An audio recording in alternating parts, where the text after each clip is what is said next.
Welcome back to your own YouTube channel একাগ্রতা classes. তোমরা যারা সেমিস্টার 4 এর স্টুডেন্ট আছো আন্ডার ক্যালকাটা ইউনিভার্সিটি এবং হিস্ট্রি বা ইতিহাস সাবজেক্টে অনার্স করছো, তাদের জন্য আজকের এই ভিডিওটি অত্যন্ত গুরুত্বপূর্ণ। তোমাদের 3টে অনার্স পেপারের এক্সাম অলরেডি হয়ে গিয়েছে, ডিএসসিসি 5, 6, 7। তোমাদের নেক্সট যে অনার্স পেপারটার এক্সাম আছে সেটা হচ্ছে ডিএসসিসি 8। তো সেটারই আমি লাস্ট মিনিট সাজেশনস দেবো। এখানে মাত্র কয়েকটা প্রশ্ন আমি তোমাদের দেবো, যেগুলো করলে তোমরা 100% কমন পেয়ে যাবে।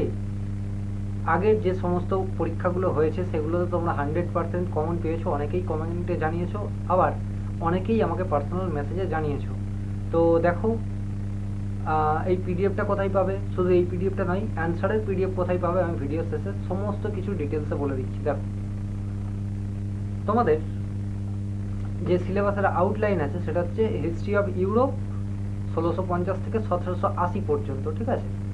তো তোমাদের পরীক্ষায় সব থেকে গুরুত্বপূর্ণ প্রথম যে প্রশ্নটা সেটা হচ্ছে যে আধুনিক ইউরোপের বিবর্তনে মুদ্রণ যন্ত্র উদ্ভাবনের গুরুত্ব বিশ্লেষণ করো।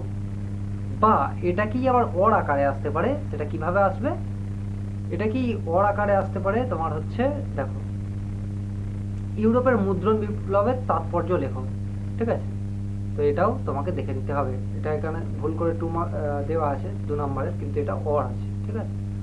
একটা 2023 এসেছিল, একটা 2021 এসেছিল। তো মোটামুটি উত্তর প্রায় একই লিখতে হবে, ঠিক আছে। কিছুটা পরিবর্তন, মানে একটাই উত্তর আমরা দিয়ে দেবো, প্রোভাইড করবো, সেটা লিখলেই তোমার হয়ে যাবে, ঠিক আছে। দেখো এবারে নেক্সট যে প্রশ্নটা আছে সেটা কি, সপ্তদশ দশকের ইংল্যান্ডে গৃহযুদ্ধের প্রকৃতি সম্পর্কিত বিতর্ক আলোচনা করো, ঠিক আছে। আরেকটা কি আছে দেখো, সেটা আজ কি, সপ্তদশ শতকের ইংল্যান্ডের গৃহযুদ্ধকে কি একটি বুর্জোয়া বিপ্লব হিসেবে চিহ্নিত করা যুক্তিযুক্ত। তো এই দুটো প্রশ্ন, ঠিক আছে, অনেকটাই মিল আছে এবং কিছু জিনিস চেঞ্জ করতে হবে, সেগুলো আমরা তোমাদের প্রোভাইড করে দেবো। জাস্ট অল্প কয়েকটা লাইন চেঞ্জ হবে, এছাড়া বাকি অ্যান্সার সেম টু সেম হবে, ঠিক আছে। নেক্সট দেখো, একটা প্রশ্ন দেওয়া আছে, তুমি কি মনে করো যে সপ্তদশ শতকের ইউরোপ ছিল এক সার্বিক সংকটের যুগ। এটা 2023-এও এসছে, 2022-এও এসছে। মোস্ট ইম্পর্টেন্ট দেখো, আমি এখান থেকে টোটাল 4টে প্রশ্ন দিয়েছি, সরি 3টে প্রশ্ন দিয়েছি, আর একটা প্রশ্ন আছে সেটাও আমি দেখিয়ে দিচ্ছি। দেখো, এই তিনটের মধ্যে থেকে তোমরা এই তিনটের মধ্যে থেকে তোমরা কমন পাবে। আর একটা দেখাচ্ছি, মানে আমি টোটাল 4টে কোশ্চেন দেখাবো, 4টের মধ্যে থেকে তোমরা 3টে কমন পেয়ে যাবে আশা করছি। দেখো, আর একটা প্রশ্ন হচ্ছে এখানে, দেখো এই প্রশ্নটা 2023-এর এই যে প্রশ্নটা আছে, সপ্তদশ এবং অষ্টাদশ শতকের ইউরোপে আধুনিক বিজ্ঞানের বিকাশে গুরুত্বপূর্ণ বিষয়গুলি চিহ্নিত করো এবং সংক্ষিপ্ত বিবরণ দাও। মোস্ট ইম্পর্টেন্ট, এটা 2023-এও এসেছিল, কিন্তু তোমাদের জন্য মোস্ট ইম্পর্টেন্ট এই প্রশ্নটা, ঠিক আছে। পরবর্তী কি হবে, এগুলো এক্সট্রা কোশ্চেন্স কিছু দেওয়া আছে, দেখো তোমাদের এগুলো দেখে রাখতে হবে। এক্সট্রা কোশ্চেন্স বলে কি পড়বো না, না মোটেও তা না, আমি সেটা বলছিও না। এগুলোরও উত্তর প্রোভাইড করে দেওয়া হবে। তোমাদের কি করতে হবে, এগুলো মানে যেগুলো মোস্ট ইম্পর্টেন্ট তার তুলনায় এগুলো একটু কম এফোর্ট দিয়ে পড়লেও চলবে আর কি। দেখো, আদি আধুনিক ইউরোপে বিজ্ঞানের অগ্রগতিকে কেন্দ্র করে কিভাবে বৈজ্ঞানিক প্রতিষ্ঠানগুলি গড়ে উঠেছিল। মোস্ট ইম্পর্টেন্ট, দেখে রাখবে। এবার দেখো, অষ্টাদশ শতকের ইউরোপে ফ্রান্সের স্বৈরতান্ত্রিক রাজতন্ত্রের উত্থান ব্যাখ্যা করো। 2021-এ এসেছিল, এটা যদি তোমরা 5 মার্কসের জন্য করে যাও তাহলেও যথেষ্ট। ইংল্যান্ডের শিল্প বিপ্লবের প্রেক্ষাপট, এটা তোমাদের মানে 3টে পেপার আমি পেয়েছি, সেটা হচ্ছে 21, 22 আর 23।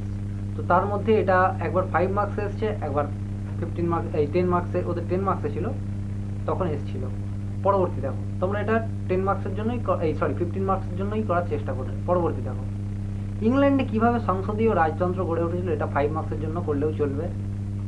পরবর্তী যে প্রশ্নটা অবশ্যই করে করতে হবে, সেটা কি, অষ্টাদশ শতকে ইউরোপের জ্ঞানদীপ্ত স্বৈরাচারের বৈশিষ্ট্য আলোচনা করো।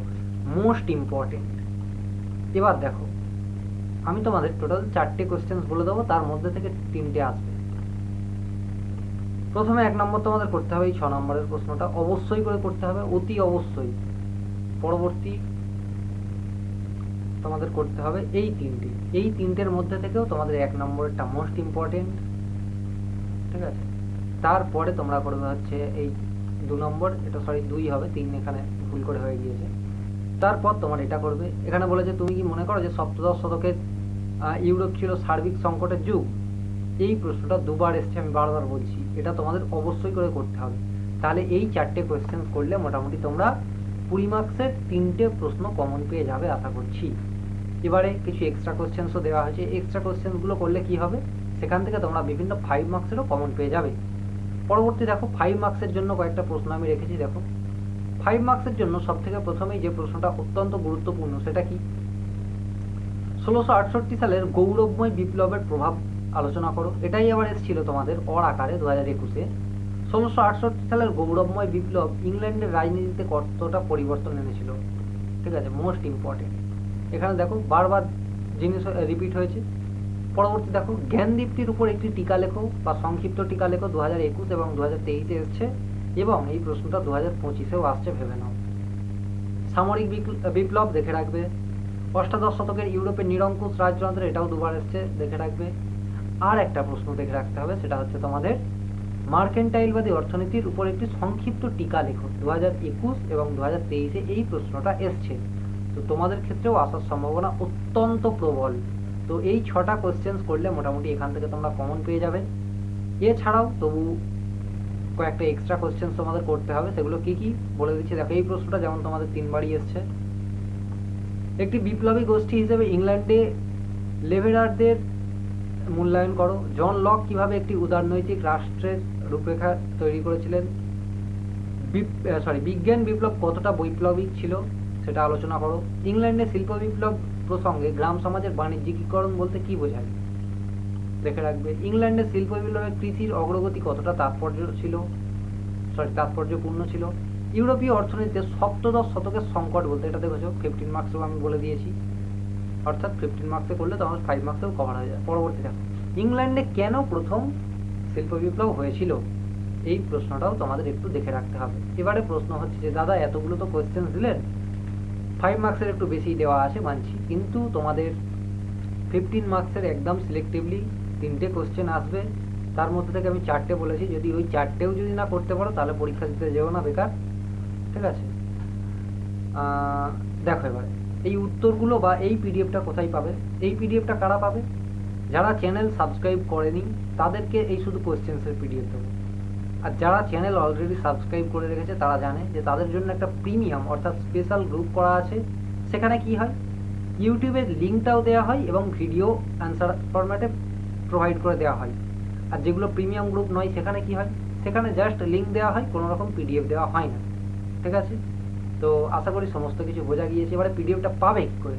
পিডিএফটা পেতে গেলে প্রথমেই চ্যানেলটিকে সাবস্ক্রাইব করতে হবে। তারপরে এখানে 3টে নাম্বার দেওয়া আছে, যে কোনো একটি নাম্বারে টেক্সট করবে। কি টেক্সট করবে? জাস্ট তোমার করবে তোমার নিজের নাম, এই ভিডিওটার লিঙ্ক এবং পিডিএফ বলে লিখে দেবে, বা লিখতে পারো যে হিস্ট্রি DSCC 8 পিডিএফ। তাহলে কি হবে, আমাদের যে কোনো টিম মেম্বার তোমাকে কি হবে সঙ্গে সঙ্গে পিডিএফটা প্রোভাইড করে দেওয়ার চেষ্টা করবে। তো আশা করি সমস্ত ডাউট ক্লিয়ার হলো তোমাদের। এছাড়াও যদি কোনো কিছু কোয়ারিজ থেকে থাকে অবশ্যই কমেন্ট বক্সে জানাও। অ্যান্ড আশা করছি তোমাদের এগুলো করলেই এক্সামের সমস্ত প্রশ্ন কমন পাবে একদম। মানে বেশি এখানে যেই ধরনের কোয়েশ্চেন দেখানো হলো এইভাবেই তোমাদের এক্সাম হবে, বেশি এক্সট্রা কঠিন বা আরও ডিটেলসে জিজ্ঞাসা করবে না। ঠিক আছে।